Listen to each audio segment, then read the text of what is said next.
Look, guys, just to end this, it's very important. As you saw there, there's not really a case anyone can make unless they want to talk about archaeological findings. But the point of the matter is this: it is hypocrisy at the highest level.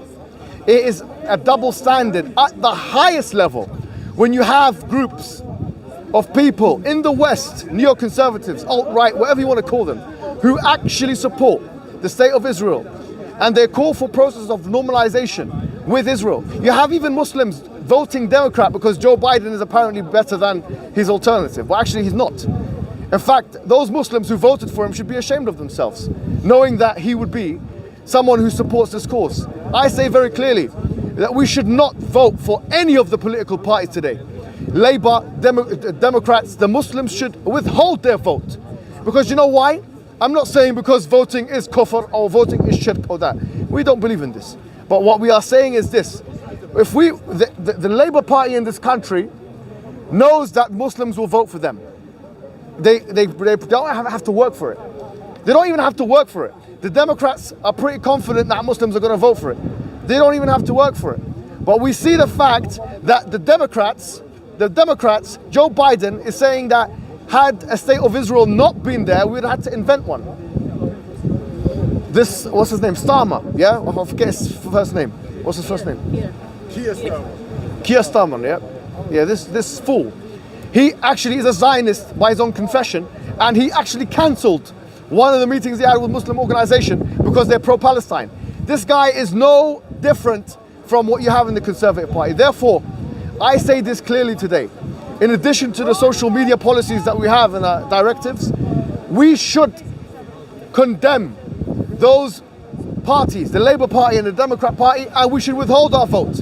We should never give them our vote because they are supporting the wrong side on the struggle. We can't be selfish enough to care about welfare benefits or JSA or whatever you guys, our communities like in this country, a welfare state, at the expense of our brothers and sisters in Palestine being bombed, with the blessing of the likes of Joe Biden and Starmer. We cannot vote for these parties. We cannot, and we must make them work for it. If they want us, they have to be very clear on this issue. It's a red line for the Muslim community. The Palestine issue is a red line for the Muslim community. And I say this once and I'll say it again. We will campaign against all political parties which do not candidly condemn the Palestine issue. And we are becoming a major demography here. We'll find in the 2021 census that we're approaching the 10% mark. So you mess around with 10% of the vote, that in the current state will make or break an election, and they know it based on first past the post system. So we are actually an important player in the voting. And what we will say is we will withhold our vote, we will withhold it.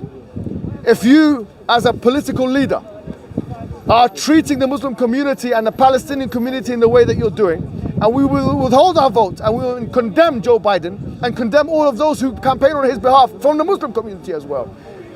And they should look again at the strategies in America, the da'iyahs there, because it's a wrong strategy. This idea of maslahah, you've completely warped it and destroyed it. Where is bara'?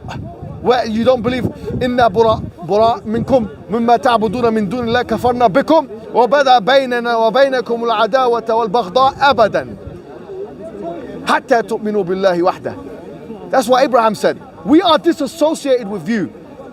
It's in the Quran, chapter 60, verse 7. And with what you believe in. Kafarna bikum. We disbelieve in you. Wa bada baynana wa baynakum al-adawata wal baghda. And between us is just enmity and hate. We say this to the Zionist state. There's nothing but enmity and hate between us. We hate you. And we love to hate you. And in fact, we, just like, actually I'll say something. I read his book, Begin. Machaim Begin, or whatever his name is. It's called The Revolt. And he says in the beginning, how much he hates the Palestinians and how hate is a good thing. Well, you know what? We hate you too. And it's a mutual hate. There's reciprocity. We hate you too, to the Zionists that are bombing the children and killing them and making people suffer. And not even, by the way, they're not even offering compensation. Have you thought about that? Think about that. They've killed so many people, 266. Of them, 30% children, 20% women, 75% women, children and civilians. You've killed hundreds of people and you don't even want to compensate them. You've destroyed buildings and you don't even want to rejuvenate them. You don't want to rebuild their infrastructure. That shows that you are targeting them all along. What do I do? What do I assume of a people who know if you press a button, 75% civilians will die, including 30 children? Would you press that button? Wallahi, think about that question for a second. Those Israeli mujrims, criminals, armies, when they were pressing the button to detonate and kill the children, imagine knowing that when I press this button, I have a 30% chance of killing a child. Cowards. And they do it knowing that. And in fact, they've killed 2,000 such children in the last 10 years. You know you're going to kill children. It's not fighting. That's not fighting. You're punishing a militant group with killing children. Because you know why? And this show, I don't care what anyone says. They think because these are Palestinian children, they are as good as cockroaches. They are as good as animals. Wallahi, I don't even believe that. Wallahi, I believe if they saw a dog being killed, they'd feel more sorry for that dog than they feel sorry for the children of Palestine. If they saw a cat being killed, they would feel sorry for that cat being killed, and they would not feel sorry. They'll feel happy and joy as they parade and enjoy seeing the children. And we're not going to forget it just because there's a ceasefire. What do you mean ceasefire? You've killed 266 people. We're going to continue shouting at the top of our lungs. And we are going to continue putting pressure on you. We are a lot of people here. There's 50 million Muslims in Europe. Who do you think you are? Wallahi, who do you think you are? Don't ever think that we're going to remain quiet. We're too big a number. Pew says we're going to be one of every 3 people in 50 years. You can't get rid of us. There's no genocide that can deal with us. No nuclear weapon can get rid of us. We're in every city in the world. And not only are we in every city in the world, now in the age of technology and the internet and social media, we are going to be influencing every city in the world.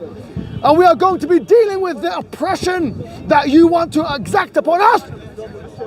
Because I tell you one thing, wallahi, and let everybody hear this. They tell us, the Muslim leaders, so-called Muslim influentials, the scholars, the clerics, they say, look, you need to find out why there's a radicalization problem. Why there are people blowing themselves up, why there is 7/7, why there is 9/11, why there is the Manchester bombing, why? Osama bin Laden, when he wrote his fatwa, and I don't know, the early 2000s, the first thing he used as ammunition for his jurisprudential position was the Israel-Palestine conflict. The first thing he used, he mentioned it in 2 fatwas he wrote. Go and see the fatwas. He used the Israel-Palestine conflict. And he said the fact that America is supporting Israel means that they are complicit in their crimes and they are killing our civilians, and therefore we should go and kill their civilians. That's the argument. Do you want to know what the Al-Qaeda argument is? It's that. That is the argument. They're killing our civilians, therefore let's kill theirs. Tell me the difference between that argument and the Lukin argument. Tell me the material difference between that argument and the ISIS or the Israeli argument. Israel is saying they're throwing rockets at us, they're detonating bombs, therefore we need to bomb their most densely populated areas. We need to kill their civilians, collateral damage. That's what they're trying to do as well. So Osama bin Laden uses this as ammunition. And when you have weak words, fumbling, pathetic, weak words from world leaders like Joe Biden saying that Israel has the right to defend itself. You are putting your own populations at danger, you foolish people, by saying that. Some fool now, some Muslim hyper-zealous fool will take your words and then contradistinct it, juxtapose it, contrast it, change it, analyze it in corroboration with, they will compare it with the words of Joe Biden. And what that narrative does, that political narrative, it gives complete currency to the terroristic position, the radical Muslim position. Then don't come to us and say, why are you not de-radicalizing these people? We're trying to de-radicalize them and tell them, actually, we don't believe in killing women and children in any circumstance. Because the Prophet said this, and the Prophet said that, and the Quran says this, and the Quran says that. But when emotions get into the picture, our argument, which is a rational and textual and jurisprudential argument, will not be as strong as the emotional argument of the terrorists. And you're making their argument stronger by siding with Israel. So don't be shocked to find some dumb guy, some monstrous Muslim blows himself up in the next couple of weeks. I'm not going to be shocked. If I see that, I'm going to expect it. I'm not going on trains. You're putting your own populations in danger. You're putting us in danger by not taking a firm stance. Because they say, okay, if we're going to trade on civilians, we're going to kill your civilians as well. It's an alliance, they say. The leaders of this country and the leaders of the West have a duty to their own populations. And to us, to make their position clear. Don't have double standards when it comes to terrorism. Do not. Because that will make the world a more dangerous place. And we're looking for world peace. We're looking for a situation where we've got nuclear weapons, 7 billion people. We can't handle this stuff anymore. So this is what I say. So many good things. Okay. And therefore I conclude.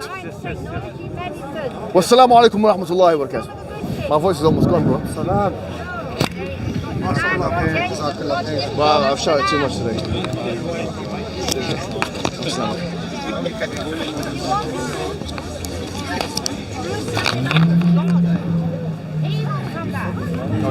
You think? You stop it long or? Yeah. You still eat now. Yes. Okay.